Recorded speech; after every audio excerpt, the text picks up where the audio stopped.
നമസ്കാരം. ബിഗ് ക്വസ്റ്റ്യനിലേക്ക് സ്വാഗതം. ഇന്ന് ബിഗ് ക്വസ്റ്റ്യനിൽ പങ്കെടുക്കുന്നത് CPIM നേതാവ് പി ജയരാജൻ. വടകര തിരിച്ചുപിടിക്കാൻ ഇടതുമുന്നണി നിയോഗിച്ചിരിക്കുന്ന യോദ്ധാവ്. അദ്ദേഹവുമായി സംവദിക്കുന്നത് വിവിധ മേഖലകളിലെ പ്രമുഖരായ വ്യക്തികളാണ്. ഗായകനും സാംസ്കാരിക പ്രവർത്തകനുമായ ശ്രീ VT മുരളി, അധ്യാപികയും സാമൂഹ്യ നിരീക്ഷകയുമായ ഡോക്ടർ MG മല്ലിക, പ്രമുഖ പത്രപ്രവർത്തകനായ ശ്രീ A സജീവൻ, പരിസ്ഥിതി പ്രവർത്തകൻ Shri Manalil Mohanan, Vadakara merchants association president Shri M Abdul Salam, cinema നിരൂപകനും പത്രപ്രവർത്തകനുമായ കുഞ്ഞിക്കണ്ണൻ വാണിമേൽ. പി ജയരാജൻ്റെ സ്ഥാനാർത്ഥിത്വം വലിയ ചർച്ചകൾക്കാണ് വഴിവെച്ചത്. ഏറെക്കുറെ അത്ര തന്നെ ചർച്ച നടന്നത് ഒരുപക്ഷെ പിന്നീട് രാഹുൽ ഗാന്ധി സ്ഥാനാർത്ഥിയായി വന്നപ്പോഴായിരിക്കും. ഏതായാലും പി ജയരാജന് എതിരാളിയായി K മുരളീധരൻ കൂടി വന്നതോടെ സംസ്ഥാനം ഉറ്റുനോക്കുന്ന ഒരു തെരഞ്ഞെടുപ്പ് അംഗം നടക്കുകയാണ് വടകരയിൽ. പല റൗണ്ട് അദ്ദേഹം ഇതിനകം തന്നെ പ്രചരണം നടത്തി കഴിഞ്ഞു.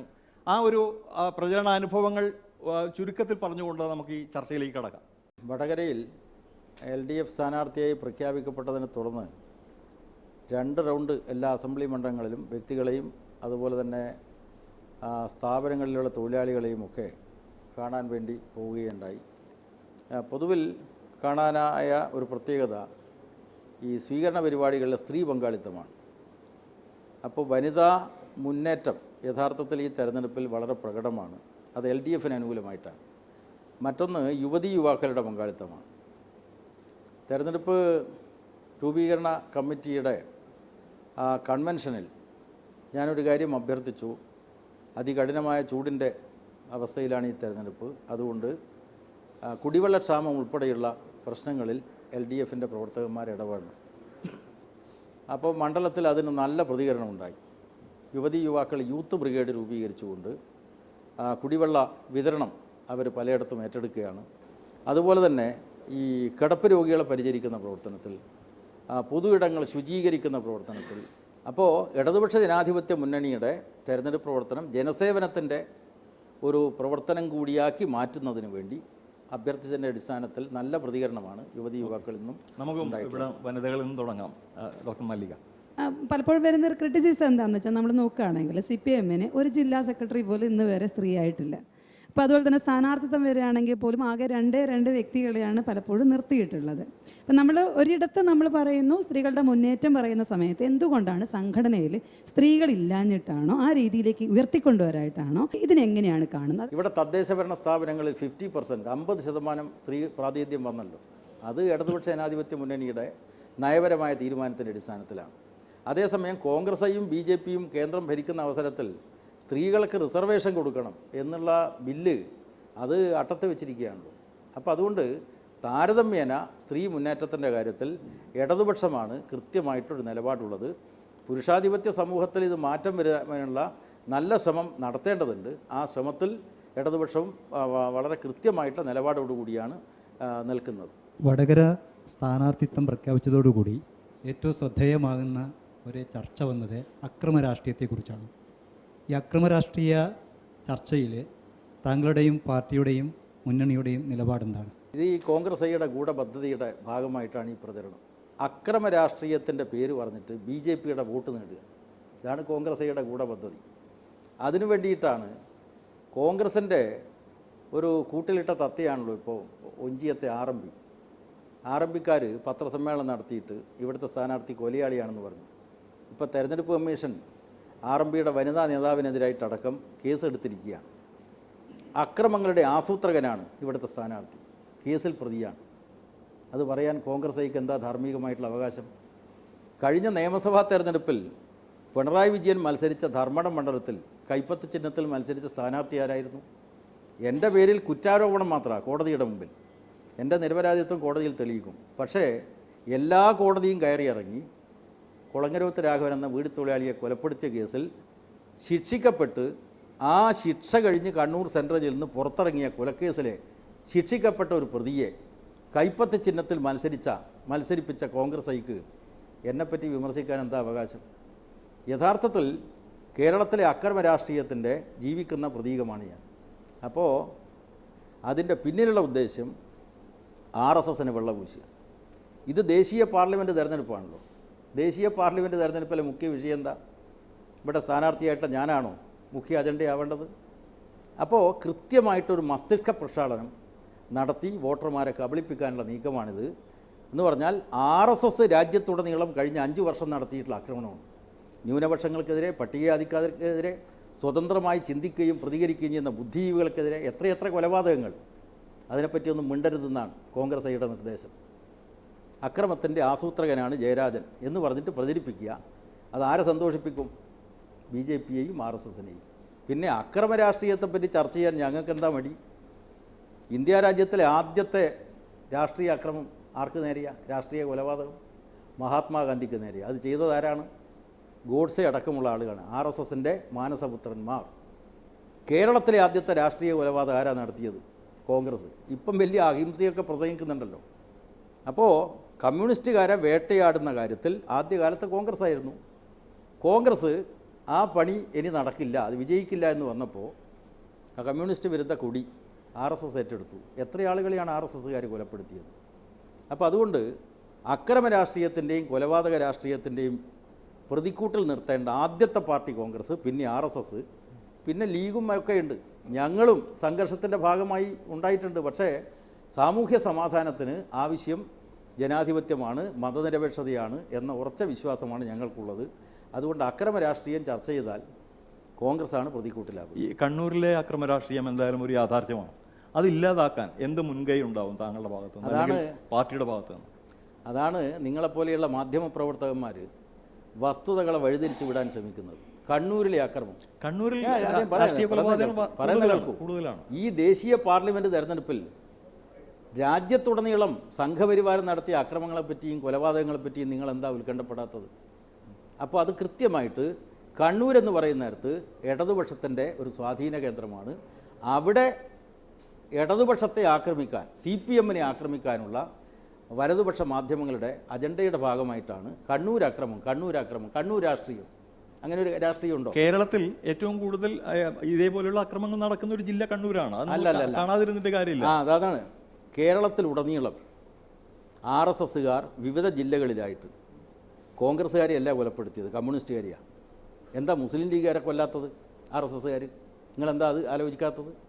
അപ്പോൾ ഈ കേരളത്തിലെ RSS അജണ്ട വിജയിക്കണമെങ്കിൽ ആദ്യം തകർക്കേണ്ടത് കമ്മ്യൂണിസ്റ്റുകാരെയാണ്.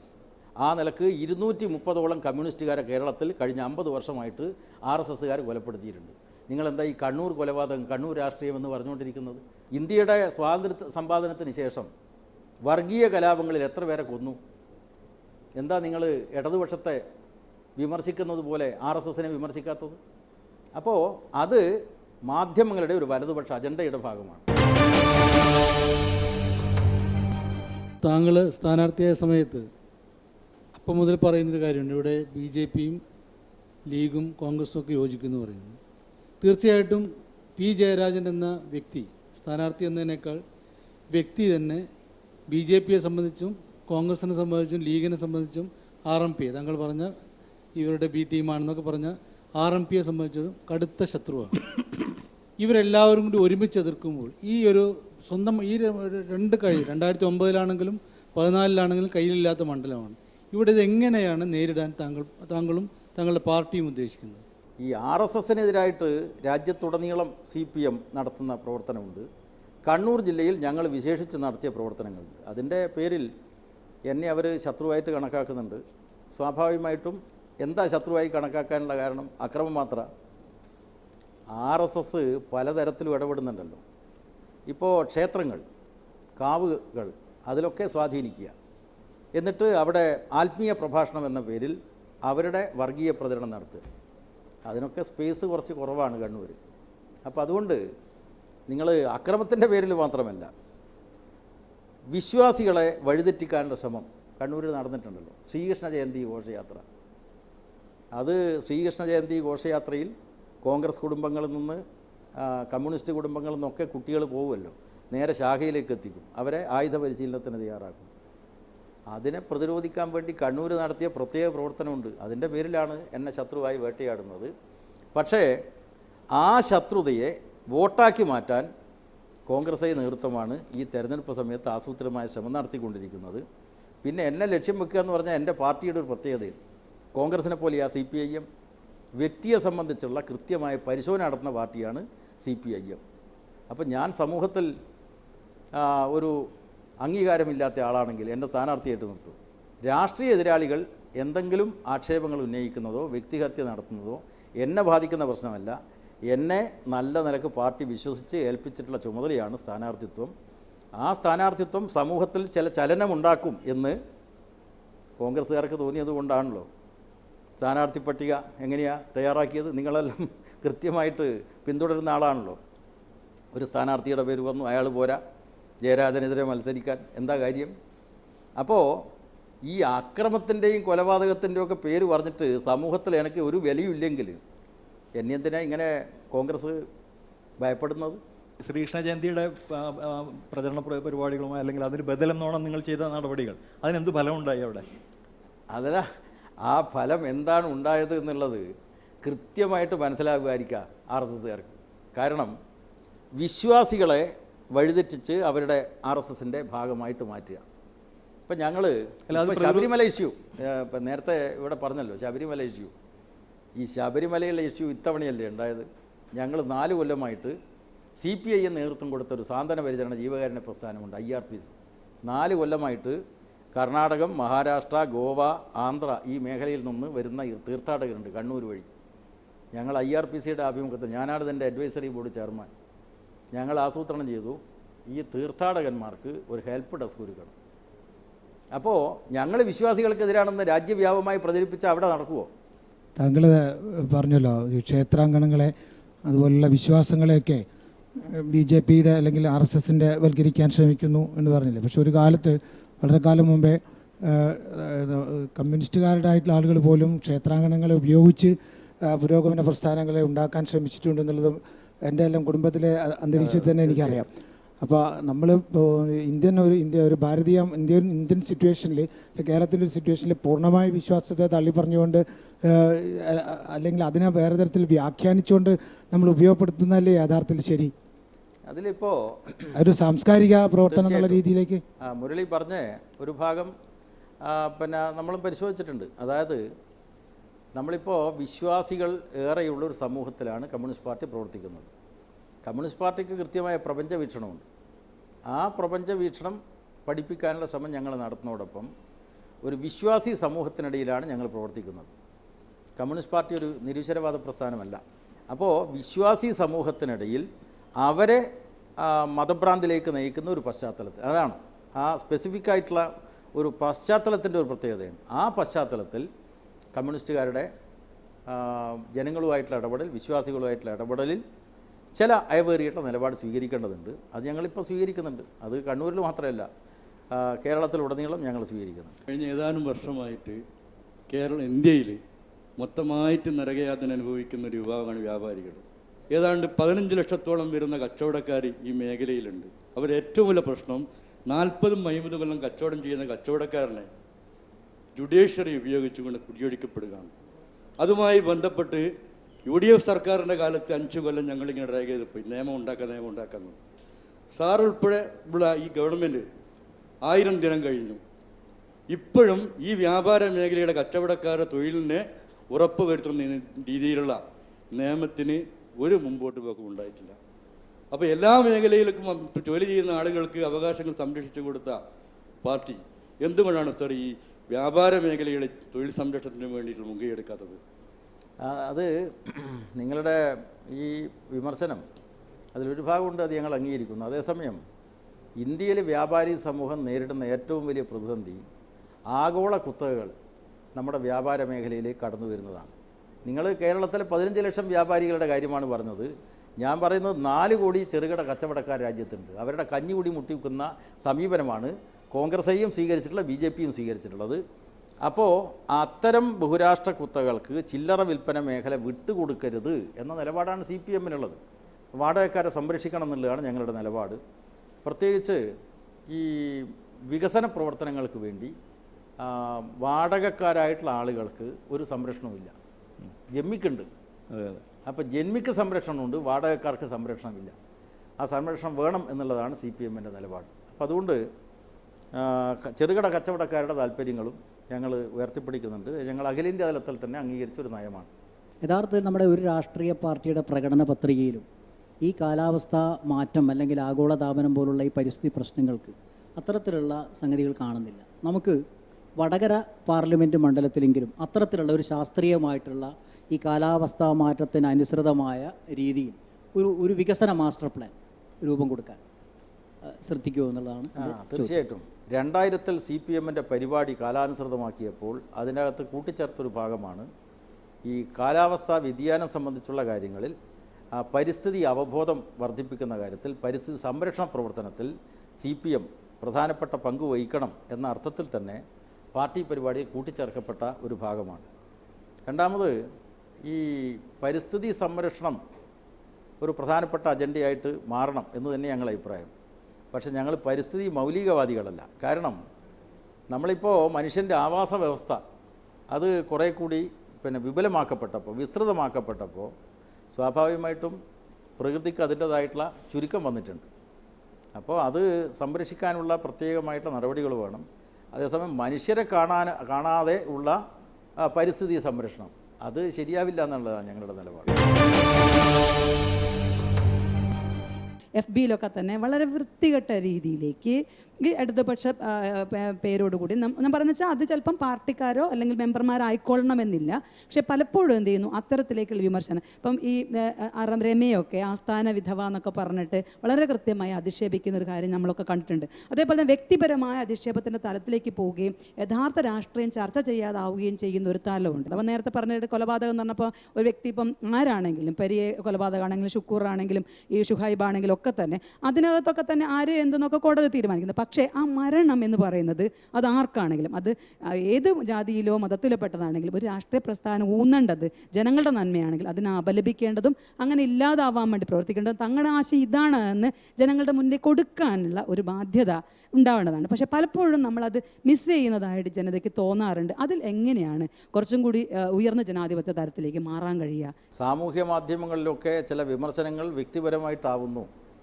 തീർച്ചയായിട്ടും അത് തിരുത്തേണ്ടതാണ്. ഇവിടെ LDFൻ്റെ സ്ഥാനാർത്ഥി എന്ന നിലക്ക് ഞാൻ എതിർ സ്ഥാനാർത്ഥികളുടെ കാര്യങ്ങളൊന്നും പറഞ്ഞിട്ടില്ല.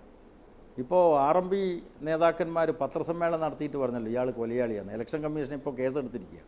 തീർച്ചയായിട്ടും ഒരു നയത്തെ വിമർശിക്കുന്ന നേരത്ത് വ്യക്തികൾക്കൊരു ചെറിയൊരു പങ്കുണ്ട്. പക്ഷേ വ്യക്തിപരമായിട്ടൊരു കടന്നാക്രമണം അത് ഞാൻ നടത്താറില്ല, LDF നടത്താൻ പാടില്ല എന്ന് തന്നെയാണ് ഞങ്ങളുടെ നിലപാട്. പിന്നെ മല്ലിക ഇവിടെ പറഞ്ഞപ്പോൾ ഈ കൊലപാതകത്തിന് വിധേയമല്ല കൊല്ലപ്പെട്ട ചിലരുടെ പേര് മാത്രമേ പറഞ്ഞിട്ടുള്ളൂ. ഒറ്റ CPM പ്രവർത്തനം അതിൻ്റെ അകത്ത് വന്നിട്ടില്ലല്ലോ. അതെ അത് നിങ്ങളെ അറിഞ്ഞോ അറിയാതെയോ അറിഞ്ഞോ അറിയാതെയോ ഈ മനോരമ എല്ലാ ദിവസവും പ്രാതലിൻ്റെ ഒപ്പം കഴിച്ചു കഴിഞ്ഞാൽ നമ്മുടെ ബുദ്ധിജീവികൾക്ക് പറ്റുന്ന. പക്ഷെ അത് വേറെ പ്രശ്നം എന്താണെന്നറിയാമോ? ഞാൻ നിങ്ങളോട് ചോദിക്കുമ്പോൾ എനിക്ക് അങ്ങനെ ചോദിക്കാൻ കഴിയും. കാരണം ഞാൻ മറ്റൊരാളോട് ചോദിക്കുന്ന സമയത്താണ് ഞാൻ ചോദിക്കുന്നത്. അപ്പം നമ്മൾ പൊതു എന്നുള്ള രീതിയിലേക്ക് പലപ്പോഴും നമുക്കറിയാം, എനിക്ക് കൃത്യമായിട്ട് അറിയാം ഇവിടെ മരിച്ചിട്ടുള്ള ഇപ്പം ഇതിന് ശേഷം തന്നെ ഒരുപാട് പേര് CPMകാർ കൊല ചെയ്യപ്പെട്ടിട്ടുണ്ട്. അതുപോലെ തന്നെ എന്ത് ചെയ്യുന്നു ആക്രമിക്കപ്പെട്ടിട്ടുണ്ട്. ഇന്നും ജീവച്ഛവാരി കിടക്കുന്ന ഒരുപാട് പേരുണ്ട്. പക്ഷെ ഞാനും അങ്ങനെ ആക്രമിക്കപ്പെട്ടതാണല്ലോ. പക്ഷെ ഞാൻ വീട്ടിനകത്ത് തിരുവോണ ദിവസം ഭക്ഷണം കഴിക്കാൻ പോയതാണ്. അതിനെ നമ്മൾ ഇല്ല എന്നല്ല പറയുന്നത്. പക്ഷേ നമ്മൾ അപലപിക്കുന്ന അതേപോലെ തന്നെ നിങ്ങളെ ഉള്ളിൻ്റെ ഉള്ളിൽ CPM എന്തോ അക്രമത്തിന് മുൻകൈ എടുക്കുന്നു എന്ന തോന്നലാണുള്ളത്. അതിൻ്റെ അടിസ്ഥാനത്തിൽ നിങ്ങളെ ചോദ്യം വന്നിട്ടുള്ളത്. മറ്റുള്ളവരുടെ ചെയ്തിരിക്കുന്ന കേസിൻ്റെ അകത്ത് നമ്മൾ അവരോടാ ചോദിക്കാൻ പറ്റുക. പക്ഷെ ഞാൻ എന്നോട് ചോദിക്കും, ഞാൻ ചെയ്ത സാധനത്തിനോടല്ലേ ചോദിക്കാൻ പറ്റുള്ളൂ. ഷുഹൈബിനെയും ഷുക്കൂറിനെയും ഒക്കെ ഞാൻ കൊന്നു എന്നുള്ള അടിസ്ഥാനത്തിൽ താങ്കൾ വിശ്വസിക്കുന്നത്? അല്ല, അങ്ങനെയല്ല എടുക്കേണ്ടത്. അത് തന്നെയാണ്, ഒരിക്കലും അങ്ങനെയല്ല എടുക്കേണ്ടത്. കാരണം ഞാൻ ചോദിച്ചത് ദുരുദ്ദേശം അതിന്റെ പിന്നിലില്ല. ഉണ്ടായിരുന്ന ഞാൻ ഇങ്ങനെ അല്ല ചോദിക്കുക. ബോധപൂർവ്വം ഞാൻ പറഞ്ഞിട്ടില്ല. അബോധപൂർവമായിട്ട് 16 ലോക്സഭാ തെരഞ്ഞെടുപ്പിലും ഇല്ലാത്തൊരു പ്രത്യേകത ഈ തെരഞ്ഞെടുപ്പിൽ കേരളത്തിലുണ്ട്. ഒരു VVIP മണ്ഡലമായിട്ട് മാറുകയാണ്. താങ്കളെ സമ്മതിക്കുമെന്നറിയില്ല. എന്തായാലും കേരളത്തിലെ ഒരു ദേശീയ നേതാവ് വന്ന് മത്സരിക്കുന്നു. ഇത് വയനാട്ടിലെ മത്സരഫലത്തെക്കുറിച്ചല്ല എൻ്റെ ചോദ്യം. ഇത് വടകരയിൽ എന്തെങ്കിലും ചലനം ഉണ്ടാക്കുമെന്ന് താങ്കൾ വിചാരിക്കുന്നുണ്ടോ? രാഹുലിൻ്റെ സ്ഥാനാർത്ഥിത്വം വന്നപ്പോൾ അതിനുശേഷമുള്ള സ്വീകരണ പരിപാടികളിലും ഞാൻ പങ്കെടുത്തല്ലോ. അവിടെയൊന്നും വലിയ ചലനമൊന്നും ഉണ്ടാക്കുന്നതായിട്ട് എനിക്ക് മനസ്സിലായിട്ടില്ല. കാരണം യഥാർത്ഥത്തിൽ ഇപ്പം രാഹുലിൻ്റെ സ്ഥാനാർത്ഥിത്വം ദേശീയാടിസ്ഥാനത്തിൽ അത് കോൺഗ്രസിന് ദോഷകരമായിട്ടാണ് വരുന്നത് എന്നതാണ് മാധ്യമ റിപ്പോർട്ടുകൾ. BJPയെ നേരിടാൻ ത്രാണിയില്ലാത്ത ഒരു പാർട്ടിയാണ് കോൺഗ്രസ്. അതുകൊണ്ടാണ് ഇവിടെ വന്നത്. ഇവിടെ വന്നിട്ട് മുസ്ലിം ലീഗിനെ ആശ്രയിക്കുന്നു എന്ന നിലക്ക് ഓൾ ഇന്ത്യ തലത്തിൽ കോൺഗ്രസിനെതിരായിട്ടാണ് ഇപ്പം വരുന്നത്. മുസ്ലിം ലീഗുകാർ വലിയ ആവേശഭരിതരാണ് രാഹുലിൻ്റെ സ്ഥാനാർത്ഥിത്വം കൊണ്ട്. പക്ഷേ അത് കോൺഗ്രസ്സിന് അഖിലേന്ത്യാ തലത്തിൽ ദോഷമാണെന്നാണ് റിപ്പോർട്ട്. ഞാനത് സംബന്ധിച്ച അഭിപ്രായം പറയുന്നില്ല. രാഹുലിൻ്റെ സ്ഥാനാർത്ഥിത്വം ഈ വടകര മണ്ഡലത്തിലോ കേരളത്തിലെ മറ്റു മണ്ഡലങ്ങളിലോ എന്തെങ്കിലും പ്രതികരണം ഉണ്ടാക്കും എന്ന് ഞാൻ കരുതുന്നില്ല. ഒട്ടേറെ വികസന പ്രവർത്തനങ്ങൾ അനിവാര്യമായ ഒരു മണ്ഡലമാണ് വടകര. നാളികേര വികസനത്തിൻ്റെ അതായത് മൂല്യാധിഷ്ഠിത വർധനവ് ഉൾക്കൊള്ളുന്ന രീതിയിലേക്കുള്ള വ്യവസായങ്ങൾ, അതുപോലെ തന്നെ കൃഷി, അതുപോലെ തന്നെ റെയിൽവേ വികസനം, ഇതിനൊക്കെ ഒട്ടേറെ കാര്യങ്ങളുണ്ട്. അപ്പോൾ അതിനൊക്കെ അനുസൃതമായിട്ടുള്ള ഒരു വികസന കാഴ്ചപ്പാടിലേക്ക് സാറ് പോവോ എന്നുള്ളതാണ്. തീർച്ചയായിട്ടും. അതായത് ഈ വടകര മണ്ഡലത്തിലെ LDF സ്ഥാനാർത്ഥി എന്ന നിലക്ക് ഒരു വികസന കാഴ്ചപ്പാട് ഞാൻ മുന്നോട്ട് വെക്കുന്നുണ്ട്. അതിനുവേണ്ടിയുള്ള ഒരു ഡ്രാഫ്റ്റ് ഇപ്പോൾ ചർച്ച ചെയ്ത് കഴിഞ്ഞിട്ടുണ്ട്. പിന്നെ ഏപ്രിൽ 23 വോട്ടെടുപ്പ് നടത്തി മെയ് 23 വോട്ടെണ്ണി ഫലം പ്രഖ്യാപിച്ചാലും നമ്മളെല്ലാം ഈ നാട്ടിൽ തന്നെ ഉണ്ടല്ലോ. ഞാനൊക്കെ പ്രതിദാനം ചെയ്യുന്ന ഒരു സാംസ്കാരിക മേഖലയിൽ വടകരയെ സംബന്ധിച്ചിടത്തോളം വളരെ പ്രധാനപ്പെട്ട ഒരു സ്ഥലമാണ് വടകര, തലശ്ശേരിയൊക്കെ. അപ്പോൾ ആ മേഖലയിലുള്ള വികാസത്തിന് വേണ്ടിയിട്ട്, അതിൻ്റെ സംരക്ഷണത്തിന് വേണ്ടിയിട്ട്, അതിൻ്റെ പൈതൃകങ്ങളെ സംരക്ഷിക്കുന്നതിന് വേണ്ടിയിട്ടൊക്കെ ഒരു കാര്യവും ഇവിടുത്തെ പൂർവികമായിട്ടുള്ള ആളുകൾ ചെയ്തതായിട്ട് എനിക്ക് അറിവില്ല. ഞങ്ങളൊക്കെ അതൊക്കെ പ്രതീക്ഷിക്കുന്നുണ്ട്. അത്തരം കാര്യങ്ങൾ കൂടി ഇതിൽ ഉൾപ്പെടുത്തണം എന്നാണ് എനിക്ക് പറയാനുള്ളത്. അല്ല, അതായത് കൃഷിയെ സംബന്ധിച്ച് അതുപോലെ തന്നെ വ്യവസായത്തെ സംബന്ധിച്ചിടത്തോളമുള്ള കൃത്യമായൊരു കാഴ്ചപ്പാട് മുന്നോട്ട് വെച്ചിട്ടാണ് LDF ഗവൺമെൻറ് പോകുന്നത്. ഓരോ വർഷത്തെയും പ്രോഗ്രസ് റിപ്പോർട്ടുകൾ അത് പ്രസിദ്ധീകരിക്കുന്നുണ്ടല്ലോ. അപ്പോൾ അങ്ങനെയുള്ളൊരു വികസന കാഴ്ചപ്പാടിൻ്റെ ഭാഗമായിട്ടൊരു MP മാറുക. MPക്ക് മാത്രമായിട്ട് ഈ ലോക്സഭാ മണ്ഡലത്തിൽ ഒരു വികസന പദ്ധതി നടപ്പാക്കുക എന്ന് പറയുന്നത് പ്രായോഗികമല്ല. പക്ഷേ ഒരു വിഷൻ, ഒരു കാഴ്ചപ്പാട് നമുക്ക് മുന്നോട്ട് വെക്കാം. ആ കാഴ്ചപ്പാട് പ്രാവർത്തികമാക്കുന്നത് തദ്ദേശഭരണ സ്ഥാപനങ്ങളുടെയും ഗവൺമെൻറ്റിൻ്റെയും ഒക്കെ സഹായത്തോടു കൂടിയാണ്. അത് തീർച്ചയായിട്ടും ഇവിടുത്തെ ജനപ്രതിനിധിയായി തിരഞ്ഞെടുക്കപ്പെട്ടാൽ എനിക്ക് നിയമപരമായിട്ടുള്ള ഉത്തരവാദിത്വം വന്നല്ലോ. ആ ഉത്തരവാദിത്വം ഞാൻ നിർവഹിക്കും. തെരഞ്ഞെടുപ്പ് കഴിഞ്ഞാൽ ദേശീയ തലത്തിൽ ഏത് നിലപാടെടുക്കും ഇടതുപക്ഷ മുന്നണി? BJPക്കെതിരായിട്ടാണല്ലോ നമ്മുടെ ഇവിടെ മുഖ്യ എതിരാളിയായിട്ട് BJP കാണുന്നത്. ആ സാഹോദര്യമായിട്ട് കോൺഗ്രസിനെ കാണാനുള്ള മനോഭാവമുണ്ട്.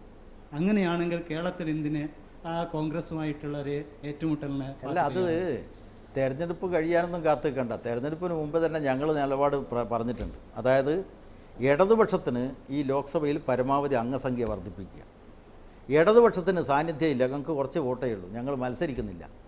അവിടെ ഏതാണോ BJP വിരുദ്ധ ശക്തി, BJPയെ തോൽപ്പിക്കാനുള്ള സ്ഥാനാർത്ഥി ഏതാണോ അവർക്ക് സപ്പോർട്ട് ചെയ്യും. ചില മണ്ഡലങ്ങളിൽ കോൺഗ്രസ് ആണെങ്കിൽ കോൺഗ്രസിന് സപ്പോർട്ട് ചെയ്യും. ഇതാണ് ഞങ്ങളെ പ്രഖ്യാപിത നിലപാട്. അപ്പോൾ ഞങ്ങളുടെ നിലപാടൊക്കെ വളരെ സുതാര്യമാണ്, രഹസ്യ അജണ്ടയില്ല. വടകരയുടെ ഫലം എന്തായിരിക്കുമെന്നൊരു താങ്കളുടെ ഒരു കാഴ്ചപ്പാടോട് എന്ത് അനുകൂല ഘടകങ്ങളാണ് LDFനുള്ളത് എന്ന് പറഞ്ഞ് നമുക്ക് അവസാനിപ്പിക്കാം. 10 വർഷമായിട്ട് UDF കൈവശം വെച്ചിരിക്കുന്ന സീറ്റാണ് വടകര സീറ്റ്. അത് ഞങ്ങൾ തിരിച്ചു പിടിക്കും. കഴിഞ്ഞ തവണ ഇടതുപക്ഷ ജനാധിപത്യ മുന്നണിക്കൊപ്പമില്ലാത്തൊരു പാർട്ടി ലോക് താന്ത്രിക് ദൾ ഇപ്പം LDFൻ്റെ ഭാഗമായി മാറിയിട്ടുണ്ട്. സഹകരിച്ചിരുന്ന ചില പാർട്ടികൾ LDFൻ്റെ ഘടകകക്ഷികളായിട്ട് മാറിയിട്ടുണ്ട്. എന്ന് മാത്രമല്ല LDF ഗവൺമെൻറ് അതുണ്ടാക്കിയിട്ടുള്ളൊരു പൊതു ഇമേജുണ്ട്. ആ ഇമേജിൻ്റെ ഭാഗമായി മാതൃകയായിട്ടുള്ള ഒരു മതനിരപേക്ഷത സംരക്ഷിക്കുന്ന ഒരു ഗവൺമെൻറ്, അതാണ് കേരളത്തിലെ ഗവൺമെൻറ്. അപ്പോൾ അതൊക്കെ LDFന് അനുകൂലമായിട്ട് വരും. വടകര CPMനെ സംബന്ധിച്ച്, LDFനും എന്നല്ല CPMനെ സംബന്ധിച്ച് വളരെ നിർണായകമായ ഒരു മത്സരമാണ്, അഭിമാന പോരാട്ടമാണ്. അവിടെ വലിയ ആത്മവിശ്വാസമാണ് ശ്രീ P. ജയരാജൻ മുന്നോട്ട് വയ്ക്കുന്നത്. ബി ക്വസ്റ്റ്യൻ ഇവിടെ അവസാനിക്കുന്നു. എല്ലാവർക്കും നന്ദി.